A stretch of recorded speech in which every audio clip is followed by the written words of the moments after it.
Hey, it's me, your buddy JK3. Today I'm at the Raisin Battlefield Park here in Monroe. They're going to give me a tour. I'm excited. This is going to be great. Go ahead. Okay. So here we have the River Raisin. This is Elm Street along. This is Hull's Trace, a major military road that went from Ohio to Michigan to be able to carry troops and supplies to the fort at Detroit. This is the settlement of the River Raisin settlement. Those outside the settlement called it Frenchtown. It covered a distance of 16 miles and it was on both sides of the river. The farms were called ribbon farms. They were long and narrow, allowing everyone access to the river. That was for food, for trade, and this is where our battle occurred. In August of 1812, the fort at Detroit was surrendered. So the British wanted to come into this area and take over as well. This settlement was only 37 miles away from Detroit. So people from Virginia, Pennsylvania, Kentucky, and Ohio heard about it, and they came to help the French-speaking inhabitants. The inhabitants here had come from Detroit and Canada to get away from the British. So our battle began January 18th of 1813. The Kentucky militia, along with local militia, lined up inside of this dark brown fencing referred to as the punch-in fence. The 17th Infantry located themselves in the field. They did not want their soldiers interacting with the militia because their soldiers had to follow rules. The militia did not have to. So the 17th Infantry basically was in that region. The battle began January 18th, and the Kentucky militia, local militia, and 17th Infantry successfully defended the settlement against the British. Then, two of the inhabitants, the Navarre brothers, scouted the area. One of them came back and reported to an American officer, "Les Anglais viennent." The American officer either didn't understand him or didn't believe him. What he said was, "The English are coming." Oh no. So when the British showed up January 22nd, the Americans were surprised, panicked, and burned down a couple of their own buildings in this region. Well, the British ended up winning big time. The British said, "We're going to take our wounded back to Fort Malden. We'll come back and take care of prisoners of war." But the next day, natives showed up that were not involved in the original battle, and they scalped and killed individuals that were remaining in the buildings. Oh, no. And they burned everything down in this fenced-in region here. Whoa, That day must have was, been a huge fire. yes, that day was known as the Massacre at the River Raisin. Our battle was the greatest American loss during the War of 1812. Wow. So that's why you don't see it much in the history books.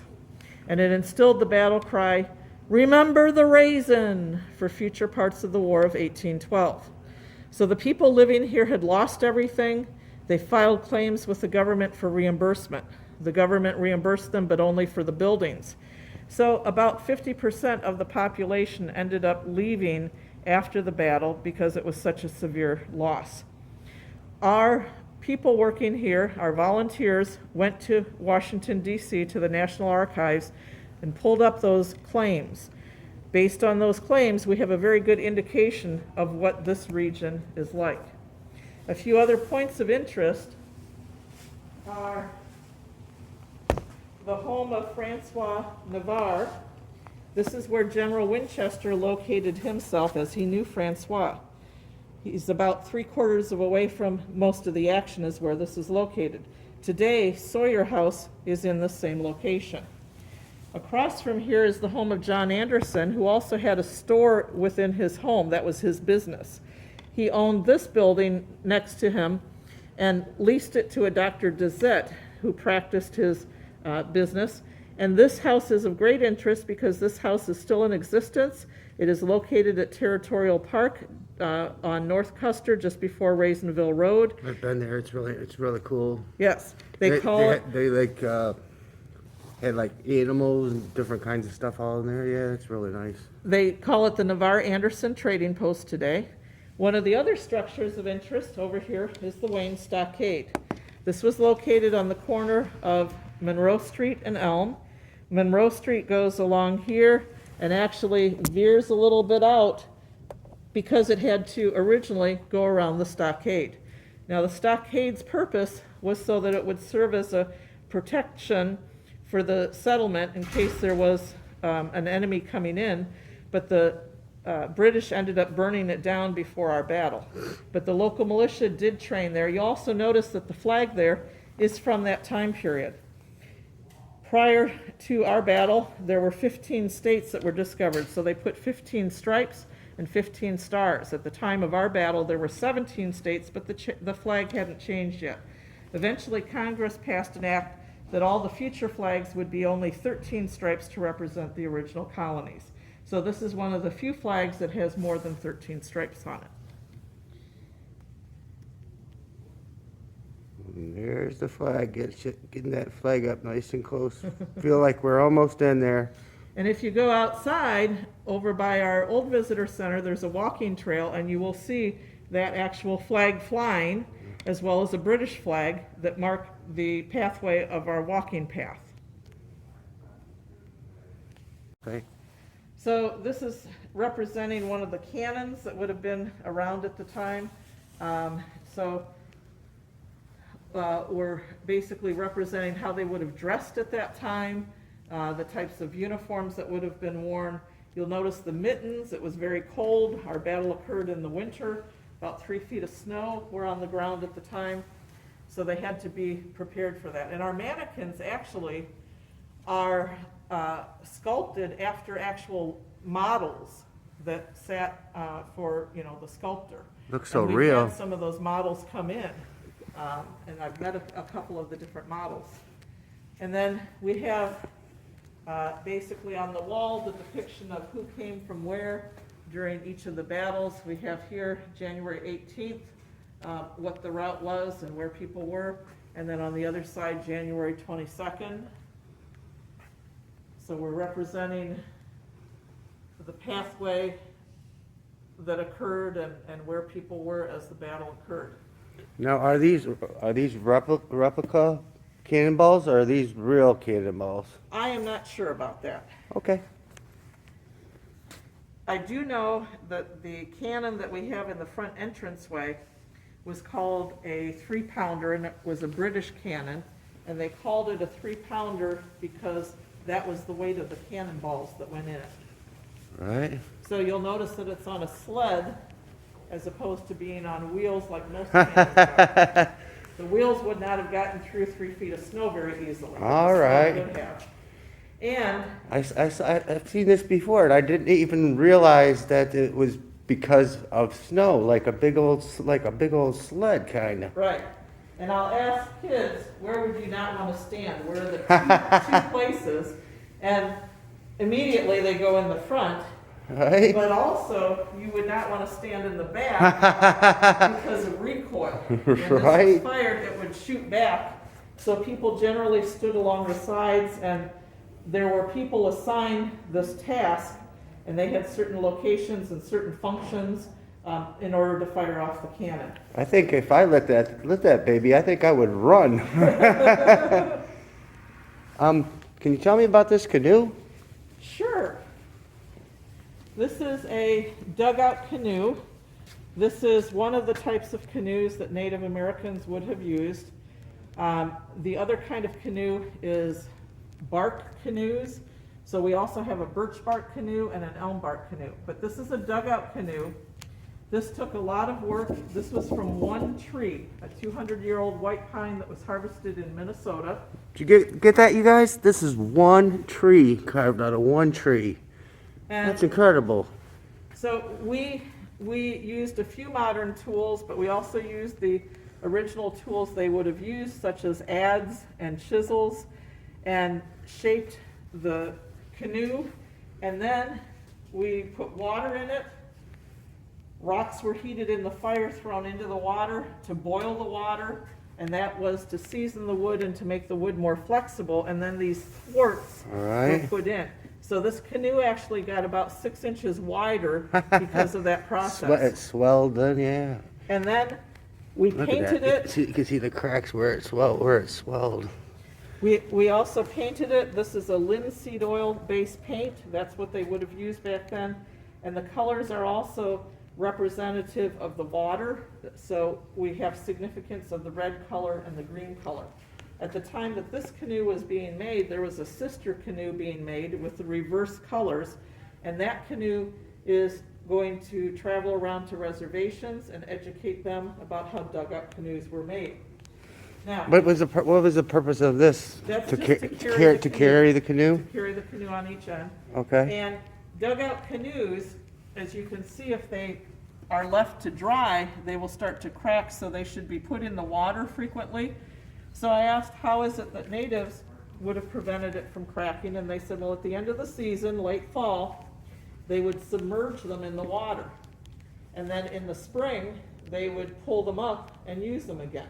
So a dugout canoe, once it was made, was never out of the water.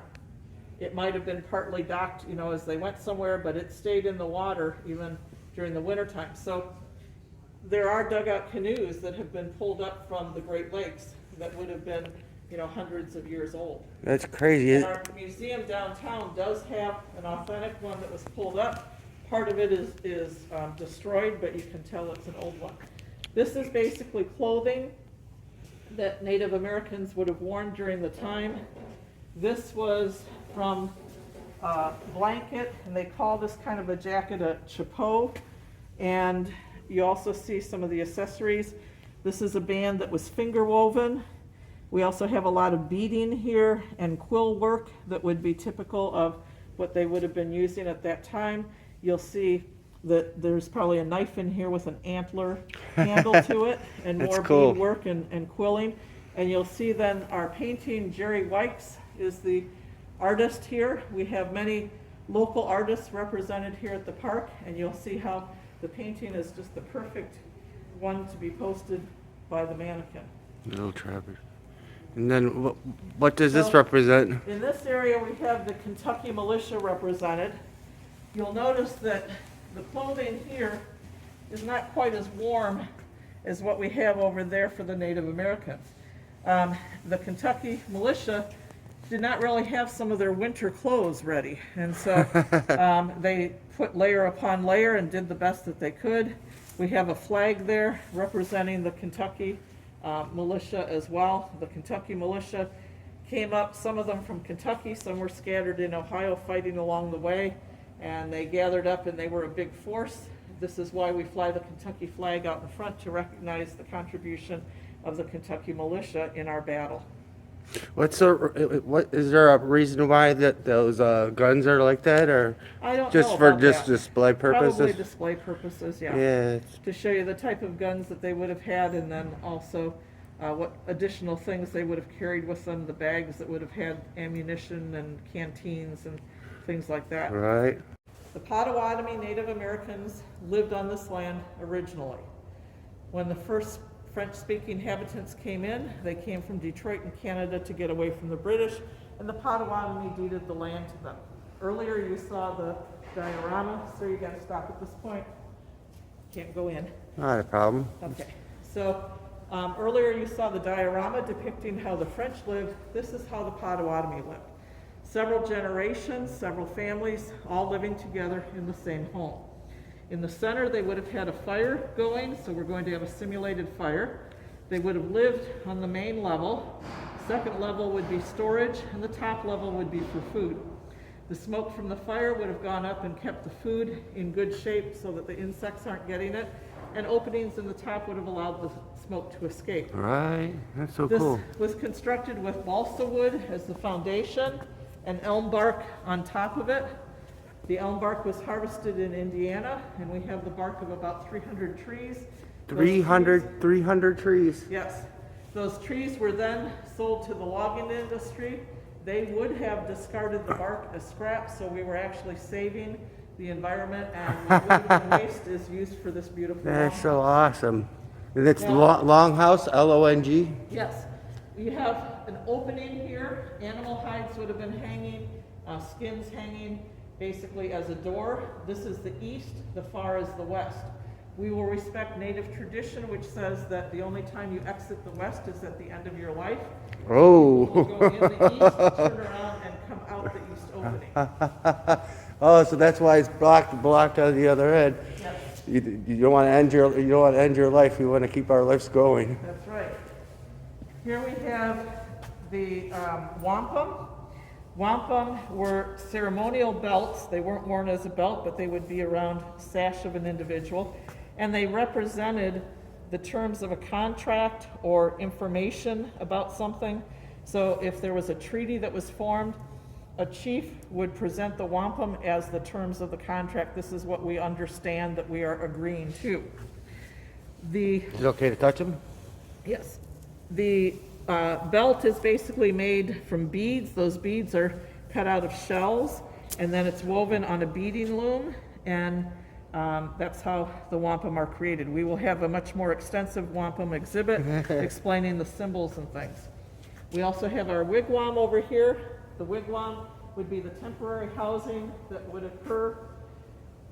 The panels would have been warmed up because birch bark wasn't everywhere. They would carry those with them. It would be warmed up to be made flexible to roll up. Then when they found an area suitable to live in, they would have cut down saplings, lashed them together to form the skeletal dome, warmed up the panels, put them over again, and this would be a suitable dwelling for a month or so while they were in the area. That's awesome. So that's about it then. Oh yeah, one more thing. I wanted you guys to check out the swag I got here. We're rocking the Raisin River National Battlefield Park. RRNBP. Love it. Thanks for watching my video. Please take time and subscribe or send me a like. Thanks again. I appreciate you.